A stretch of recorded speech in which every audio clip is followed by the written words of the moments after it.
Hi, my name's Jon Harding, and in this video we're going to talk about dragonflies and damselflies.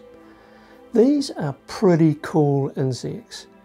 They're particularly interesting because they are very strong flyers, among the most powerful flyers of any insects. They're ferocious hunters and predators, both in the terrestrial and in the aquatic ecosystems.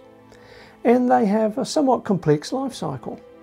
So that makes these some pretty unusual animals. So what I'd like you to do now is to sit back, relax, and see what we can find out about New Zealand dragonflies and damselflies.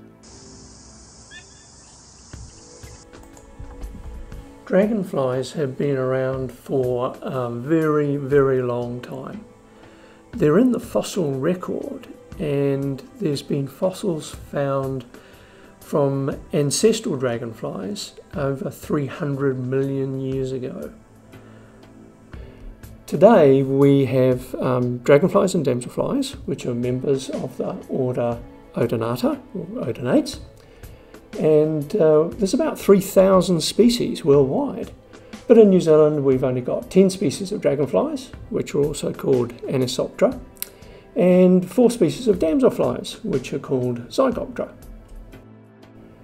According to Maori legend, there was a great warrior chief who used to call on the kapawai to help him defeat his enemies.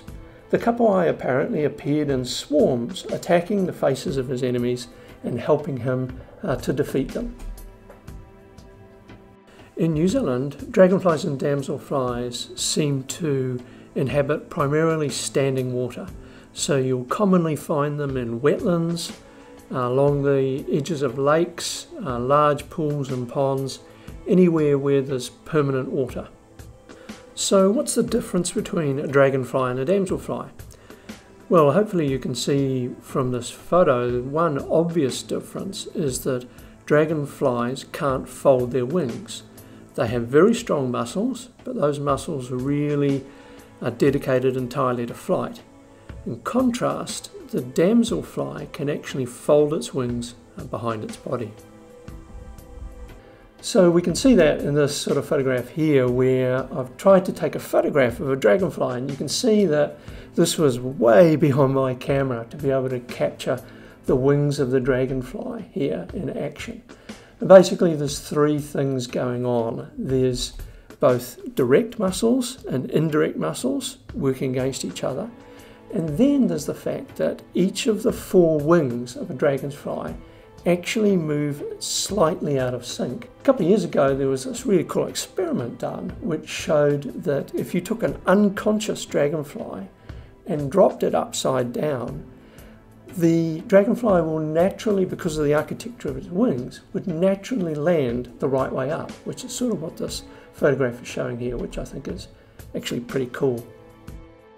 So the life cycle of dragonflies and damselflies is sort of quite complex. They have both a terrestrial and an aquatic phases. The terrestrial phase is the adult that we've often seen flying around the place. Then the animals mate and lay their eggs. The female lays her eggs on plants, often right on the waterline or maybe just below the waterline.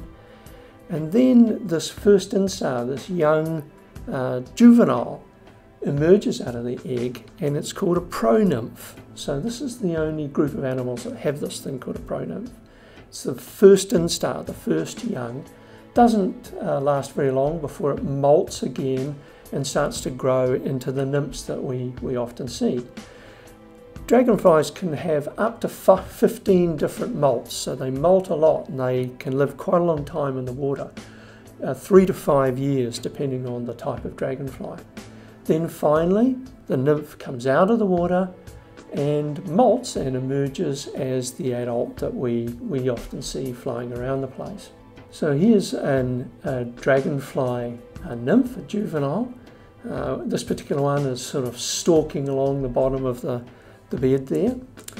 One of the things that's really cool about these animals is their mouth parts. And remember I said that their name is Odonate, which is Greek for teeth or tooth. And what's pretty cool about these things is that their mouth parts are attached to this thing called a labial mask.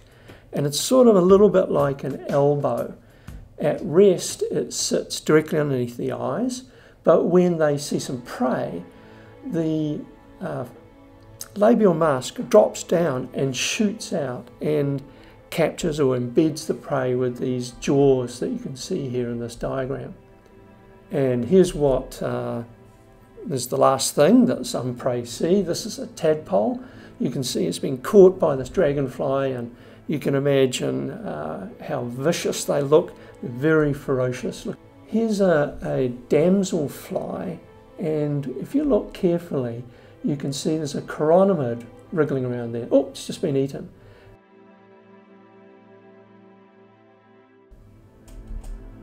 Now there's a copepod in the green there, and oh, it's just been eaten as well. So these damselflies just nab their prey very, very quickly, lightning fast. Here's some damselflies sitting around, and you can see here that they've got quite long tails. And what those tails are they're actually gills. So these animals, the damselflies anyway, have anal gills, 3 leaf-like structures, which we can see here in this close-up photo. So damselfly adults are pretty common. This is what's commonly known as the red coat. It's Xanthonymus is the genus, and it's hanging out in the sun. One of the things we also often see with damselflies is them mating, and this is 2 Australistes, the blue damselfly, and they form this sort of heart shape where the male has claspers that holds onto the head, behind the neck if you like, of the female, and they mate for a period of time. The number of dragonflies in this country is currently 10 species, and in fact that's increased relatively recently with the arrival of Dramia. And this dragonfly has arrived from Australia, and it's now forming a breeding population in Northland. One of the things that we know about dragonflies is that in many countries around the world they actually migrate vast distances. And one of the ones that's quite famous for this is this dragonfly that moves all the way from Asia all the way down to Africa, across to the Seychelles through India. And this particular dragonfly migrates in the region of 11,000 miles to get to new breeding grounds and warmer temperatures. So thanks for watching this YouTube. I hope that you found it interesting and maybe a bit informative. And if you did, please feel free to like it.